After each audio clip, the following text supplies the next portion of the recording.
Hello, Happy New Year. My name's Mia and I'm an artist based in Liverpool in the UK, and I'm a painter. So I paint mostly still lifes, bit of portraiture, and I predominantly use oil paints. In this video, I'm going to run through every painting I sold in 2024. So what I sold, how much I sold it for, which platform I sold it on, kind of discuss the pros and cons of each. This is something that I do for myself every January anyway, just to sort of reflect on the year that's gone, helps me plan for the year ahead, and it helps me to get a vibe for like how my paintings are being perceived, which ones are selling, which ones people want in the home, and which are just getting dust in the studio. Now, I do lecture 2 days a week, so this isn't my full-time job, but it's something I love doing and it does bring me an income. I feel like when I was first starting out, I just did not have a clue how to even go about selling a painting, where to sell it, how much to sell it for. And I think a lot of people feel like that when they're starting out. The art market as a whole is very unregulated and perhaps quite snobby. And yeah, I just want to be as transparent as possible. No gatekeeping here. So I'm going to tell you how much I sold each painting for and the total at the end of the month and the year. But bearing in mind, this is profit and not turnover. So obviously there's costs incurred, like I rent a studio space, the cost of the canvases, the paints, the materials, website fees, yada, yada, yada. So the first painting I sold in 2024 was this little painting called San Pelli. I sold it via a platform called Singular, who, when I first joined them, they took a commission, as all online galleries do, but they then introduced like a membership fee. So artists had to pay monthly to be on the platform. And I think the cheapest was like £70 a month, which just I couldn't justify. So I left them shortly after I sold this painting. So this is the only painting I sold with Singular Art. This sold for £250 to a collector in New York. So that's always fun for your work to be going to New York. And then I sold 2 paintings via a gallery that I work with in London that are like a small independent gallery. So I sold this painting called Mackerel for £250, which is 8 by 10 inches, and this painting Lobster for £325, which is 12 by 10 inches. So my total for January was £825. Okay, February. So February was my best month of the year for some reason. So the first painting I sold was this one called Tomatoes, which was 10 by 10 inches. I sold this one quite cheap. I did a like studio sale at the start of the year to newsletter subscribers, and so this one sold for £57.50. Then I sold another one via the gallery I work with in London called Pirello. This one sold for £425, and it was framed. And then the next painting that I sold was this one that's called The Hand That Feeds. It was 1 metre by 1 metre, so really large scale, all on canvas. I'd say more typically my style. And I sold it via my Instagram. So I put it up in our house, and because I just loved it so much. I don't typically hang my own artwork in my house, but I really liked this painting.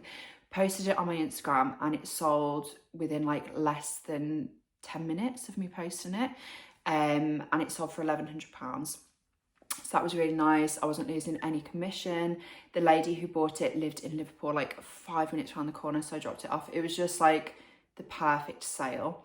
I think what really helped with that sale was putting it up in our house, like having in situ shots of it in a home. So that's definitely something that I want to try and do more of this year. In March, I sold no paintings. April, I sold one, which was this one called Smaller Splash, and it was based off of David Hockney's In fact, this one here that you can see in the background. So it's kind of inspired by that. I sold that for $265.50 via my website. I think it was around £300, but I have like a welcome code on my website off people's first order if they subscribe to the newsletter. So that brought it down a little bit. So total for April, $262.50. In May, I sold nothing again. In June, I sold this painting called Cherries, again through the gallery in London that I work with, and it sold for $325. And then in June, I also had someone message me on Instagram about a commission. So I have my commission prices on my website. So it's like really transparent. People know what the prices are and the process. And it just means you're not having to also think every time someone messages you about a commission, you can just send a link to that page. So she wanted two 24 by 36 inch canvases. Normally I charge £700 each for those. But if you buy multiple at once, I'll do a 10% discount. So the total for the two commissions was £1,260, and I asked her to pay a £500 deposit. So that's what I received in June, with the rest due on completion. July, I sold nothing. August, I shipped the commission I mentioned to the buyer in London. So there was £760 left to pay. September, October, November, I sold nothing. Now, as I mentioned, like it's so up and down your art sales being an artist, but September I'd gone back to work after having my baby, after having my little girl. She'd just started nursery. So anyone who's got children in nursery know they just bring back a different bug every week. So those few months I was just like navigating motherhood really, and I wasn't investing much time into my art practice, which shows in art sales because I had a really quiet few months. Okay, December. So I sold quite a lot of paintings in December. The first painting I sold, again via the gallery in London, this little 10 by 12 still life for £175. And then I sold a further 6 paintings from a newsletter sale that I did. So it was exclusive to subscribers. The works were cheaper than they'd normally be. The first painting I sold via the newsletter was this mackerel painting, and I sold it for £88. Then the next person who bought in the studio sale bought 3 paintings, and I believe she's bought from me before as well, so she's getting quite a good collection. So the first was this one called Where I'd Rather Be. That was £88. Then this one, which is all on canvas, Lemon Still Life, 20 by 24 inches for £150. And then finally this painting, which I love this painting, it's called When Life Gives You Lemons, and that was £210. So a total of £463 from that customer. And then the next person who put an order in bought 2 paintings. This one called Peel, which again, oil on canvas, 24 by 30 inches, £260. And this one called Can't Get Close, which is 24 by 18 inches, and it was £112, so £372. So the total for December was £1,098. My total for the year, so painting sales in 2024, £5,353, which divided by the 15 paintings that I sold gives an average painting value of £356.86. This is just good to know for me to sort of see where I should be pitching my work at. Obviously it's dependent on size and materials, but reflecting on the year, it was typically smaller still life paintings that sold around that mark, so around the 300, 350. So that's good to know going forward. Okay, so now I'm going to discuss all of the platforms that I've sold my work through and kind of the pros and cons that I've found with each of them. So first of all, let's discuss the big online galleries. Okay, pros, they have a huge market. They invest, I don't know, like tens of thousands in marketing each year.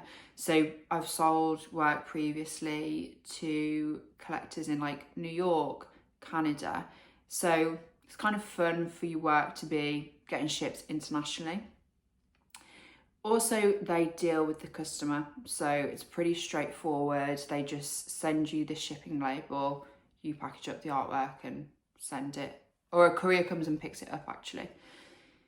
Cons, commission. So Saatchi Art, I think it's around 35%, but they also, like the shipping fee is factored into the price you advertise your artwork at. So you really have to think about that when you're pricing your artwork. So let's say you've got a painting for £1,000, then shipping could be 200, so that's 800. Then from that, they take their 35%. And I can't do maths that fast, but you see that like the money you make is dwindling quite quickly. Singular Art charge a monthly platform fee. So as I said, I think it's like €70 a month is the cheapest, which I couldn't commit to. Perhaps oversaturated, so there's a lot of artists on there. Also, you need to upload consistently to have success. So it's kind of like Instagram, I guess, in that the algorithm, the more consistently you're uploading on there, the more you pushed out to customers. So I think like if you upload one painting a week, for example, rather than uploading 10 at once, that's much more beneficial. Next up is independent galleries. So as I mentioned, I sold quite a few through a gallery that I work with that are based in London. They're predominantly online, but they do pop-ups as well. So pros, much more personal than these big platforms that we've mentioned like Saatchi Art. So you can have a relationship with the gallery owner, and they can kind of advise you as to price points, what kind of work they're looking for, etc.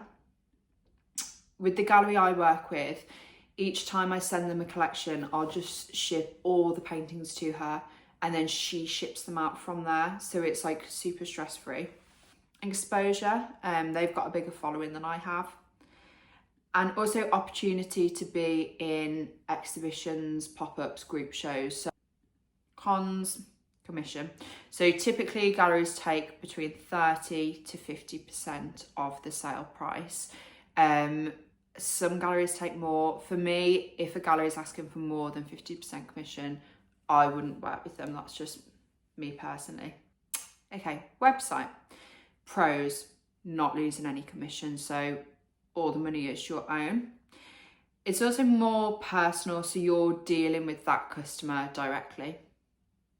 Cons, obviously it's something you have to update regularly. It takes a long time to update a website.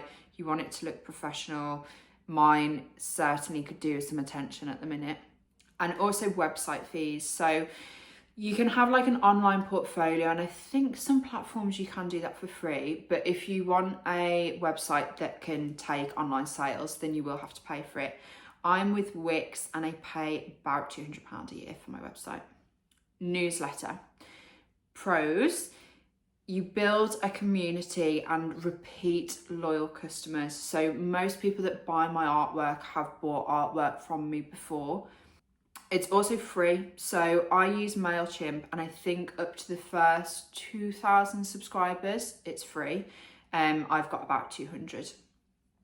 Cons, it takes a long time to build up your subscriber list. So I built most of mine up from an art fair that I did with Saatchi Art, so it's called the Other Art Fair. And I had a little painting in my booth space that if people subscribed to the newsletter, they'd be entered into a prize draw to win the painting. And that's where I got like the majority of my subscribers from. So you've just got to, think about ways to build up that community. What incentive do people have to subscribe to your newsletter? And then finally, Instagram. So my 2 biggest sales of 2024 came directly via my Instagram. The pros of it, it's free unless you're paying for sponsored ads, which I don't. Also, you get to like show a bit more of your personality than you do with, say, your website. I think people like to see the artist behind the artwork, like to learn a little bit more about you. So if you can share a little bit of yourself on your Instagram, I think that can help with sales. Again, that's something that I could get better at. Cons, again, it's oversaturated. The algorithm ain't so good, and maybe it looks less professional, but that's not something that I found. And that is every painting I sold in 2024. So as you'll see, definitely not enough to live off of, but as I mentioned, it's just one stream of income, and there's lots of different ways to make money as an artist, which I'll try and cover more of in this channel as we go forward. So I hope you found it helpful. If you've got any questions, just leave them in the comments, or if there's anything else you want to know, anything else you want me to film, just let me know. Okay. Mwah.